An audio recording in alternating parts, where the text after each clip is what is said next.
Kalau kalau toh juga anak-anak udah nggak mau peduli juga nggak masalah. Semua hidup itu pilihan, ya kan? Dan penilaian orang itu bagaimana perbuatan kita, tindakan kita. Lu mau dihargain tergantung lu. Lu ngargain orang nggak? Tampilan lu apa? Kan kayak gitu. Kalau lu diri lu sendiri aja nggak lu hargain, gimana orang lain mau ngargain lu? Gimana netizen juga mau menghargai? Kan kayak begitu.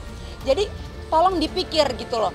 Bener bisa aja orang beda usia nggak bener cinta nggak mandang usia. Tapi kan kita kan punya logika gitu. Apakah pantas?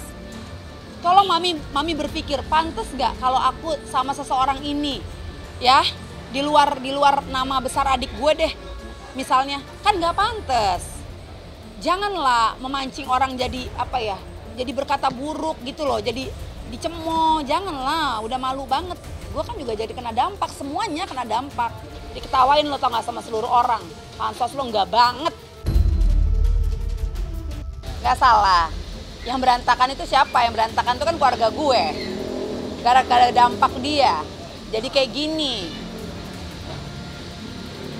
Yang berantakan tuh keluarga gue bukan dia. Jadi ini kan yang dia mau. Ini kan semua yang dia mau. Ya kan? Udah dapat panggung kan? Udah heboh, udah viral. Ya kan? Udah terkenal. Ini kan yang lo mau bro. Ya? Mas Mayong. Ini yang lo cari kan? Jadi lo nikmatin. Lo seneng kan sekarang? Banyak undangan. Ya kan? Banyak wawancara. Orang jadi sekarang kenal lo. Ya kan Mas Mayong? Bener nggak Mas Mayong? Jadi mestinya Mas Mayong happy. Bukan berantakan. Yang berantakan gue dan keluarga. Jadi ya, untuk sebenarnya gini, gue Virgon dan keluarga kalau mami memang mau kenal laki-laki dekat, laki-laki kita semua mendukung 1000%, nggak ada masalah buat kita. Tetapi ada ininya juga, ada kriteria. Maksudnya, tolonglah, apakah itu pantas buat usia mami yang sudah nenek-nenek? Carilah yang pantas. Yang sebaya, yang sepadan. Jangan sama berondong-berondong kayak begitu Mas Mayong apalagi. Enggak banget.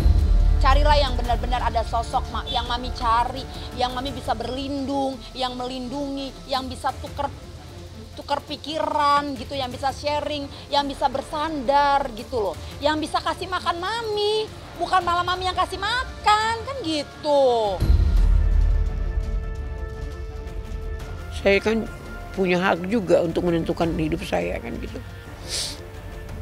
Kita hidup ya harus ngikutin apa kata hati kita, ngapain ngikutin apa kata orang lain, ya kan? Ngikutin apa kata hati orang lain belum tentu niat dia baik, iya kan? Belum tentu, makanya ikutin apa kata hati kita sendiri. Jadi untuk mami tolong akhiri sekali lagi Febi mohon, akhiri semua drama ini bersama Mayong. Kalian berkaryalah yang sehat, itu aja. Dan ditunggu permohonan maaf kalian. Bentuknya seperti apa? Kalau memang Mayong sama Mami nggak berani menghadap keluarga, kalian malu dan lu nggak gentle Mayong. Setidaknya lu buat video, lu buat video ya, lu buat video permohonan maaf. Untuk mendaftarkan dirinya tanggal 24 November Jumat. Ada perwakilan dari beliau mendaftarkan atau mengajukan permohonan surat rekomendasi nikah. Ya, salah satu persyaratan menikah untuk yang menikah di luar wilayahnya harus mendapatkan surat rekomendasi dari KUA setempat. Secara umum persyaratannya kan kemarin sudah lengkap. Intinya kita mendapatkan surat dari kelurahan setempat, yaitu dari Pejaten Barat, Komentar, kehendak menikah Bunga Citra Lestari dengan calonnya. Ini kan surat keterangan. Kata saja Pak. Oke, surat keterangan Bunga dari kelurahannya. Kemudian ini juga pengantar kawin namanya atau POM N1 kalau kita. Sama juga dari kelurahan yang sama. Ini menyangkut orang tua beliau. Dan juga ini surat keterangan kematian suami karena beliau statusnya janda gitu. Untuk laki-lakinya juga tidak jauh berbeda, dia mendapatkan surat keterangan. Bisa ke atasin Pak Kemet. Ya, ini. Kemudian juga pengantar seperti tadi, seperti N1 juga sudah lengkap. Berarti sampai saat ini semuanya berarti sudah lengkap semuanya untuk menikah. Sudah lengkap. Nanti diverifikasi lagi dan diminta kelengkapan lagi di lokasi sana, termasuk mungkin saksinya siapa. Nah, itu persoalannya kita tidak tahu persis tanggal berapa, hari apa, jam berapa. Kita cuma diminta surat rekomendasi nikah di atau keluar daerah, yaitu di Bali. Sepertinya bulan harusnya bulan sekarang. Desember. Kan tidak boleh lewat dari 10 hari kerja. 10 hari kerja. Dari daftar ke hari-hari. Latar belakang dari Tiko sesuai dengan data yang masuk atau dari data kependudukannya ya karyawan swasta yang kita tahu. Jadi kita tidak tahu persis pekerjaannya tuh, swastanya itu di mana atau apa gitu. Jadi kalau lihat dari itunya sih beda ya. Satu RT 9, yang satu RT 18. Tetapi kelurahannya sama nih, Pejaten Barat. Gitu. Kecamatan Pasar Minggu. Permisi. Kau nggak? Permisi. Permisi, Pak. Oke. Pak, ada pihak keluarga Kak Unge, Pak. Keluarga Kak Unge ada, Kak. Mau menanyakan tentang kabar gembiranya aja sih, Pak. Kenapa, Pak? Oh, Kak Ungenya lagi keluar ya, Pak? Kalau anaknya juga sama, Pak.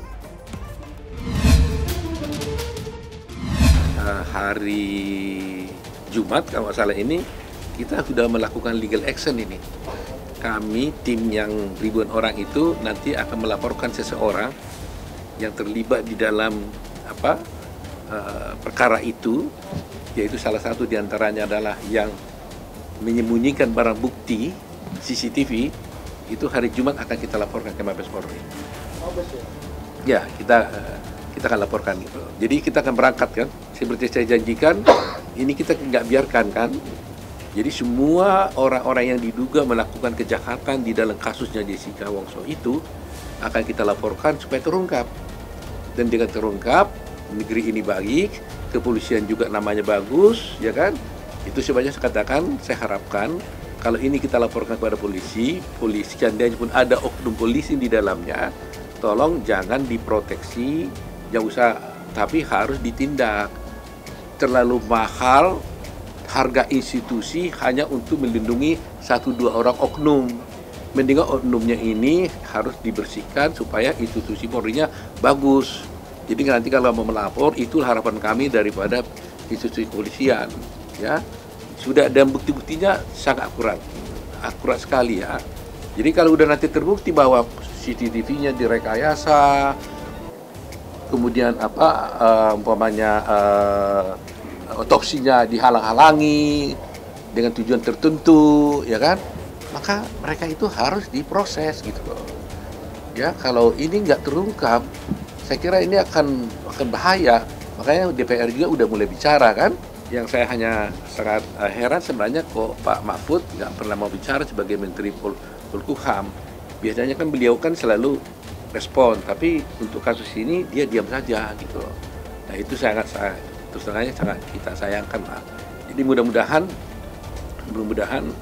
dengan terungkapnya kasus ini nanti kita akan mengetahui bahwa Jessica itu tidak bersalah. Nah kalau sudah bukti-bukti itu dapat, itu kan akan menjadi novum buat saya kan.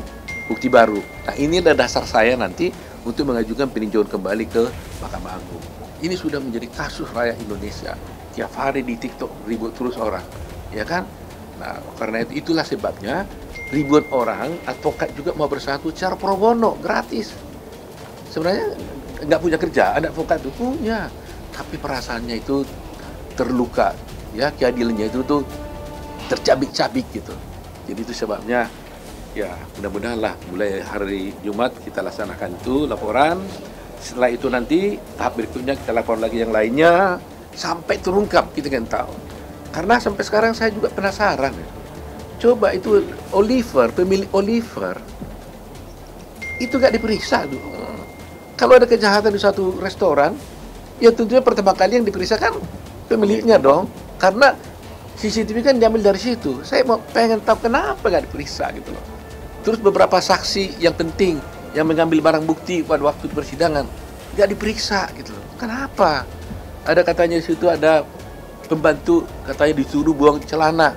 Kenapa gak diperiksa gitu loh? Tak tahu di luaran merumuskan bahwa Jessica membuang celana. Tapi kita minta supaya diperiksa saksinya, nggak dihadirkan dalam persidangan. Kenapa? Ada apa ini? Gitu. Nah, itulah pereling kita. Jadi saya merasa bertanggung jawab secara moral, secara hukum, demi keadilan. Saya ingin bongkar kasus ini bukan untuk balas dendam, tapi untuk keadilan Jessica. Dan jangan sampai setelah terjadi kepada kita, baru kita mulai marah. Ya, itu yang saya inginkan dalam bangsa Indonesia ini. Keadilan itu jangan kamu merasa kalau karena itu tidak ke kamu diam-diam aja. Setelah kena ke kita, baru kita ribut. Jangan. Meskipun itu tidak terjadi pada kita, tapi terjadi pada orang lain, kita tahu kita harus protes. Jadi jangan lupa untuk subscribe Cumi Cumi. Ditekan ya tombol lonceng merahnya.